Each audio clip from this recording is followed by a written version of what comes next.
তোরা কই যাস? কলেজ শেষ হয়েছে, তো যাবো নাকি এখানে বসে বসে? থাক, পরেরগুলো বলতে হবে না, আমি জানি। বাসায় চলে আসলাম। এসে আগে আম্মুর কাছে গেলাম। আম্মু, কি হয়েছে?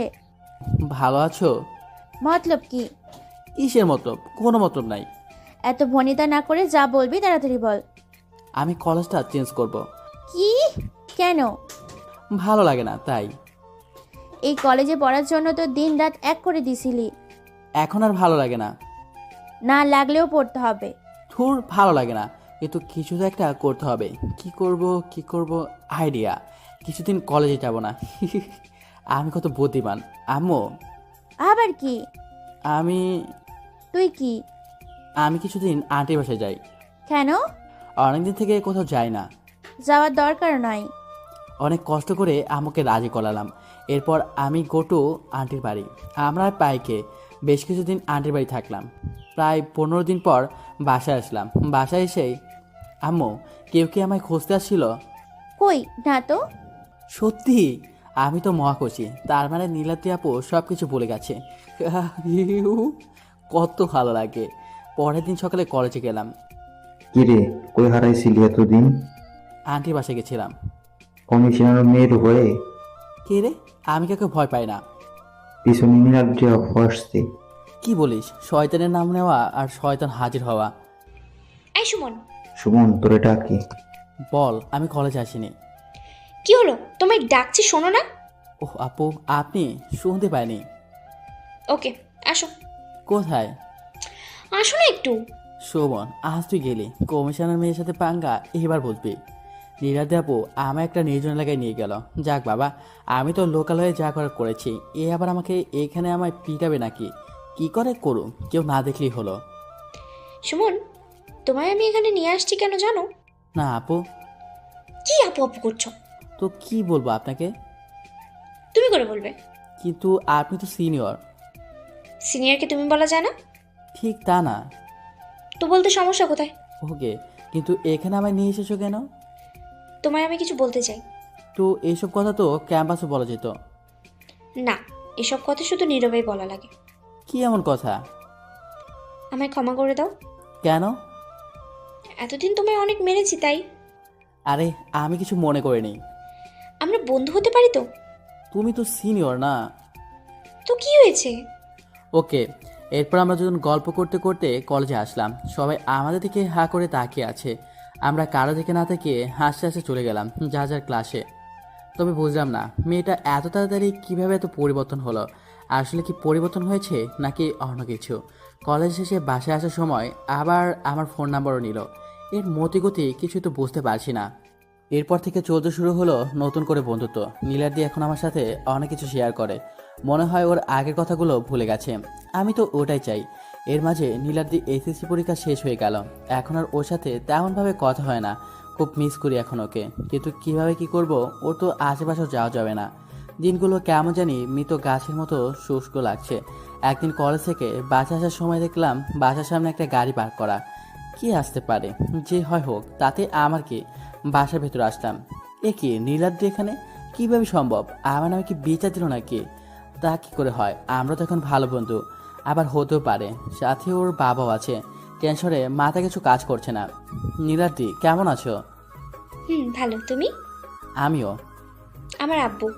ওহ, আসসালামু আলাইকুম। আর কথা না বলে রুমে আসলাম। এসে চেঞ্জ করে বাইরে এসে দেখি ওরা চলে গেছে। আম্মু, ওরা কেন আসছিল? বিয়ের কথা বলতে। কার বিয়ে? তোর আর ওই মেয়েটার। কি বলো এসব? আমার কি বিয়ের বয়স হয়েছে? তোর আব্বুকে বল। তুমি বলো। তাহলে বিয়ের জন্য রেডি হয়ে নে। কিছু মাথায় ঢুকছে না। শালা আজ নিজেকে পৃথিবীর সব থেকে বড় মাথা মোটা মনে হচ্ছে। রাতে একটা আননোন নাম্বার থেকে ফোন আসলো। হ্যালো, কে? আমি আমি কে?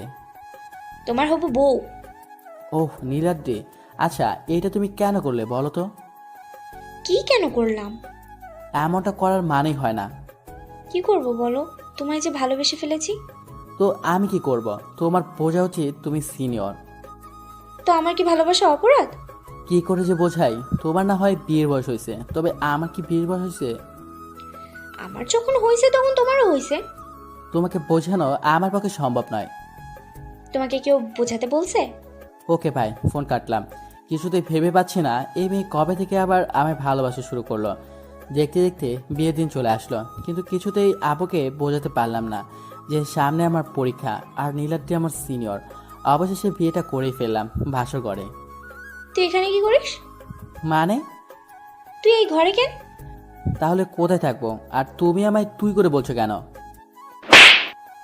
ছোট হয়ে আবার আমায় তুমি বলিস? মানে? বলেছিলাম না তোর জীবনটা হেল করে দিব, আর তার জন্য আমায় এসব নাটক করতে হয়েছে। শুধুমাত্র প্রতিশোধ নেওয়ার জন্য তুমি এইটা করলে? এখন তোর জীবন থেকে সুখ শব্দটা হারিয়ে যাবে। তুমি নিজ জানতাম, তবে এতটা নিজ জানা ছিল না। তোর সাথে বকবক করার সময় নেই। তাই তো। এ কি করছিস? ঘুমাচ্ছি। এখানে? নয়তো কোথায়? আমি কি জানি? মানে? তোর মতো একটা ছোট লোকের সাথে বেড শেয়ার করবো আমি? কখনোই না। অহংকার কিন্তু পতনের মূল। তোর বকবক শোনার সময় নেই, তুই এখানে শুবি না। আমি নিজে শুয়ে পড়লাম। ভাবতে লাগলাম মানুষ এমন হতে পারে। পরের দিন সকালবেলা আমার কাছে গিয়ে সব বললাম। আমু বলল, বড় লোকের মেয়ের তো একটু আধটু অহংকার থাকেই, ভালোবাসা পেলে সব ঠিক হয়ে যাবে, তুই কিচ্ছু মনে করিস না। কিছু করার নাই, এখন আম্মুর কথা মতো চলতে হবে। মেয়েটা কি অদ্ভুত। আম্মু আব্বুর সাথে আবার খুব সুন্দর সম্পর্ক, আমার সাথে শুধু খারাপ ব্যবহার করে। যাই হোক, আব্বু আমার সাথে তো ভালো ব্যবহার করে, এতেই অনেক। সামনে পরীক্ষা, তাই তাড়াতাড়ি করে একটু পড়তে বসলাম। ঠিক তখনই নীলাদ্রি আসলো। কি রে, কি করিস? কে? আমি। ও তুমি? তুই আবার আমায় তুমি বলছিস? কেন, আমি কি তুমি করে বলার অধিকার রাখি না? তোর মতো ফকির আমায় তুমি করে বলার অধিকার রাখে না। তাহলে এই ফকিরকে বিয়ে করলে কেন? বিয়ে? কিসের বিয়ে? মানে? হাসির কি আছে? তুই কিভাবে ভাবলি এটা সত্যি বিয়ে? বিয়ে কখনো মিথ্যে হয় না। হয়, এ বিয়েটা মিথ্যে। তুমি কিছুই জানো না। তোমার সাথে আমার বিয়ে হয়েছে, এখন এটাই আমাদের সংসার। কিসের সংসার? তোর জীবনটাকে হেল করি, দেখ কিভাবে তোকে নর্দমায় ফেলে চলে যাই আমি। তুমি প্রমাণ করলে বড় লোকের মন বলতে কিছুই থাকে না। আর একবার যদি তুই আমায় তুমি বলিস, তবে তোকে কি করব আমি নিজেও জানি না। আচ্ছা, আপনি যে অহংকার নিয়ে আছেন, এই অহংকার কিন্তু বেশি দিন থাকবে না, কারণ এটা দীর্ঘদিন ধরে বিচরণ করে না। এটা পতন নিশ্চিত। তোর এত জ্ঞান দিতে হবে না। আমি কিছু বললাম না, আবার পড়ায় মনোযোগ দিলাম। এত পড়ে কি করবি? সেই তো ফেলই করবি। আমার মতো রেজাল্ট জীবনেও করতে পারবি না। হয়তো আপনার মতো রেজাল্ট করতে পারবো না, তবে ফেলও করবো না ইনশাল্লাহ। হইছে, এত না পড়ে বাসার কাজ শেখ। আব্বুকে বলে বাসার কাজের লোক হিসেবে একটা চাকরি দিব। ধন্যবাদ, আশা করি এটা দরকার হবে না। ফকির কখনো শালা ভালো বোঝে না। আমি আপনাকে আপনি করে বলছি, কারণ এটা নয় যে আপনাকে ভয় পাচ্ছি। এটা করছি কারণ আমার আব্বু আম্মু এটা আমায় শিক্ষা দিয়েছে, সবাইকে সম্মান করতে শিখিয়েছে, কিন্তু আপনি সেটা শিখেননি। না, এতে আমি আপনাকে কোনো দোষ দিব না, হয়তো এটা আঙ্কেলের ব্যর্থতা। তোর সাহস হয় কি করে তুই আমার আব্বুকে ইনসাল্ট করিস? সরি। ছোট লোক কথাকার। একদিন এই অহংকারটা আপনার মাটির সাথে মিশে যাবে, মিলিয়ে নিয়েন। তোরে। এর মাঝে আম্মু আসলো। কি ব্যাপার, কি নিয়ে কথা বলছো? কিছু না আম্মু। ও নীলাদ্রি, তোমার আব্বু আসছে। আপনি জান আম্মু, আমি আসছি। এই তুমি আসো। মেয়ে জাতিরাই কি এমন বহুরূপী, কখন কোন রূপ ধারণ করে তা বোঝা বড় কঠিন। হয়তো এটা তারা নিজেরও ঠিক জানে না। কিছুক্ষণ পরে নীলাদ্রির আপুর মানে শ্বশুরের সামনে গেলাম, গিয়ে সালাম দিলাম। বসো বাবা। হুম। কেমন আছো বাবা? হ্যাঁ ভালো, আপনি? ভালো আছি। তুই কেমন আছিস মা? আগে জামাই তারপর মেয়ে। পাগলি মেয়ে। বেয়াই, আমি ওদের নিয়ে যেতে চাচ্ছি। আচ্ছা ঠিক আছে। কিন্তু আমার তো সামনে পরীক্ষা, আপনি বরং ওনাকে নিয়ে যান। নিজের বউকে কেউ আপনি বলে বাবা? আসলে আসলে হয়েছে কি জানো আব্বু, ওকে আমি এত করে বলছি তুমি করে বলতে, কিন্তু বলছে না। কেন? ও বলে এতদিন আপনি করে বলেছে, অভ্যেস হয়ে গেছে, তাই একটু সময় লাগবে অভ্যাসটা বদলাতে। ও আচ্ছা, তো তোমরা গিয়ে রেডি হও। আচ্ছা আব্বু। কি হলো, বসে আছো যে? চলো। আমি না যাই, আপনি যান, আমার পরীক্ষা আছে। তো কি হয়েছে, চলো। ওখানে আমার বইগুলো তো আছেই, আর যদি কোনো কিছু বুঝতে না পারো তবে আমি সলভ করে দিব। সেটাই তো, বৌমা তো তোকে সাহায্য করতে পারবে। যা, রেডি হয়ে নে। আমার কথা কখনোই অমান্য করতে পারি না, যদিও জানি গিয়ে আমায় অপমান করার রাস্তাটা সুগম করে দিচ্ছি, তবুও যেতে হবে। আম্মু আমার ব্যাগ গুছিয়ে দিচ্ছে। আম্মু, ওই দুটো বইও দাও। না আম্মু, এই তুমি বই কি করবে? পড়তে হবে না? আমার বইগুলো তো আছে, তাই না? হ্যাঁ, তাই তো। তোরা আয়, আমি নিচে গেলাম। আচ্ছা আম্মু। আম্মু চলে যাওয়ার পর নীলাতি আমায় ধীরে ধীরে বলল, কি ভাবছিস, শ্বশুর বাড়ি গিয়ে জামাই আদর খাবি? তাহলে আমি ভালো করে জামাই ষষ্ঠী করাবো। আমি কখনো সেটা আশাও করিনি। সেটাই বেটার, এখন চল। এরপর বাইরে এসে গাড়িতে উঠলাম। গাড়িতে ওঠার একটু পরে, জীবনেও তো এমন গাড়িতে চড়তে পারবি না, আমার বাবার গাড়ির ড্রাইভার হোস। তা না হয় হলাম, কিন্তু আমাদের বাইকে করে ঘুরতে কিন্তু আরো বেশি মজা। তোর কি লজ্জা বলতে কিছু নেই? কেন? যতই অপমান করি না কেন সবসময় হাসি মুখে কথা বলিস। কেন, কোনো সমস্যা? তোর হাসি আমার সহ্য হয় না। আপনি হয়তো জানেন না, হাসি মুখে কথা বলাও এক ধরনের ইবাদত। তোরে জ্ঞান দিতে না করছি না, আগে বাসায় গিয়ে নিই, তারপর দেখ কি করি। কি আর করবেন অপমান ছাড়া? তোর মুখ থেকে এই মুচকি হাসি দূর করব, হেসে হেসে কথা বলা ভুলিয়ে দেব। চেষ্টা করেন। একটু পরে বাসায় গিয়ে পৌঁছালাম। বাসা থেকে 2-3টা মেয়ে দৌড়ে আসলো, দেখে তো আমার সমবয়সী মনে হচ্ছে। ভাইয়া কেমন আছেন? বাহ, বোনকে বাদ দিয়ে ভাই আগে? তোর সাথে পরে কথা বলবো। থাক তোরা তোদের ভাইকে নিয়ে। আপনি তো দেখতে হ্যান্ডসাম, তবুও কেন এই বুড়ি সিনিয়র মেয়েকে বিয়ে করলেন? আমরা কি ছিলাম না? ওই, কে বললো রে এই কথা? কি? আমি বুড়ি হয়েছি এটা কে বললো? নিজের চেহারাটা একবার আয়নায় দেখ যা, তোদের সুযোগ মতো পাই আগে আমি। পরে দেখা যাবে। ভাইয়া আসেন তো আপনি। চলেন। আপনি আমাদের আপনি করে বলছেন কেন? তো কি বলবো? তুমি করে বলবেন। বলতে পারি, তবে তোমাকেও তুমি করে বলতে হবে। আচ্ছা চলো। চলো। এরপর রুমে গেলাম, গিয়ে ফ্রেশ হওয়ার জন্য বাথরুমের দিকে যেতে লাগলাম। এই দাঁড়া, তুই ওদিকে কই যাস? বাথরুমে? তুই আমার বাথরুমে যাবি। হুম। তুই জানিস ওটা আমার পার্সোনাল বাথরুম। তো? ওই বাথরুম আমি ছাড়া কেউ ইউজ করে না। তো? তুই কি করে ভাবলি তোর মতো একটা ফকিরকে আমি আমার বাথরুমে যেতে দেবো? আপনি তো অপমান করার জন্য এখানে আসেন, আমি ভুলেই গেছি। বলেন কোন বাথরুমে যাব? নিচে যা, কাজের লোকের বাথরুমে। ওদেরটা তোদের বাথরুমের থেকে ভালো। হতে পারে, আপনারা ধরি মানুষ। যা ওখানে যা। এরপর আমি নিচে আসলাম, এসে একজন মহিলাকে দেখলাম, তাকে সালাম দিলাম।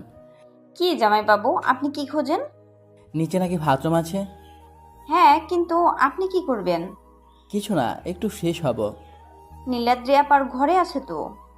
জানি, ওটাতে উনি আছে। ও, কি হয়েছে ভাইয়া? আপামনি, জামাই বাবু এই বাথরুমে না কি যাবে? কেন, রুমেই তো আছে। ওটাতে তোমার আপু আছে। ও আচ্ছা, আপনি আমারটাতে আসেন। না থাক, এটাতেই হবে। কি যে বলেন না, আসেন তো। এরপর আমি শালিকার বাথরুমে গিয়ে ফ্রেশ হয়ে রুমে গেলাম। তুই আসলেই একটা ছোট লোক। মানে? কারোর রুমে ঢুকতে গেলে যে নক করতে হয় জানিস না? নাকি বাবা মা শেখায়নি? ওহ, আপনি আমার স্ত্রী, তাই নক করিনি। নেক্সট টাইম আর ভুল হবে না। মনে থাকে যেন।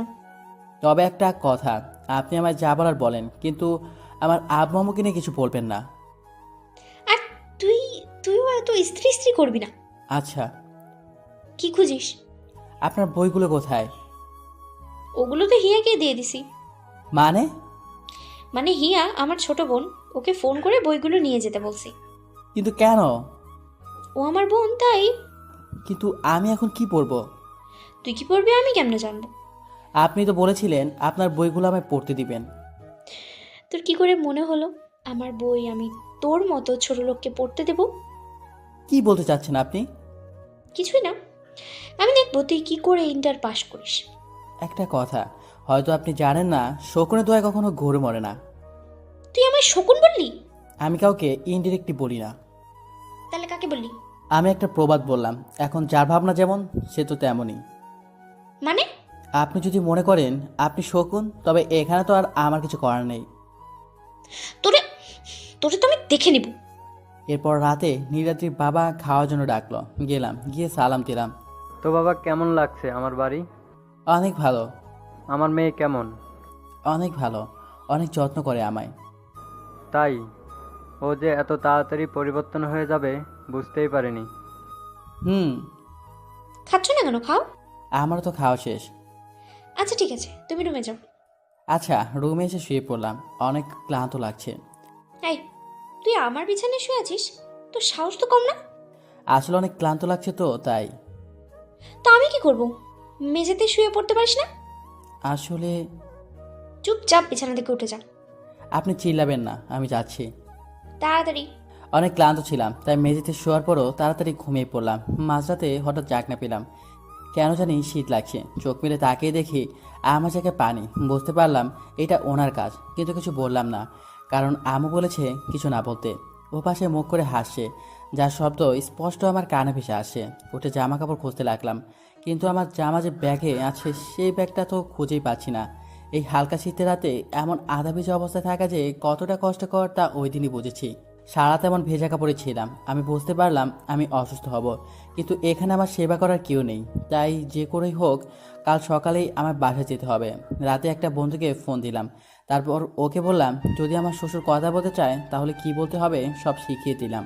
সকালবেলা অনেক খুঁজে ব্যাগটা খাটে নিচে পেলাম। রাতে সব জায়গা খুঁজলাম, শুধু এই জায়গাটা ছাড়া। আমি এখানে খুঁজতে এসে খুঁজিনি, ভেবেছিলাম এখানে থাকবে না। মহামানবরা ঠিকই বলে, সফলতা তোমার এতটাই নিকটে যা তুমি কল্পনাও করো না। তাই কখনো হাল ছেড়ো না। ড্রেস চেঞ্জ করে বাইরে আসলাম, যে কি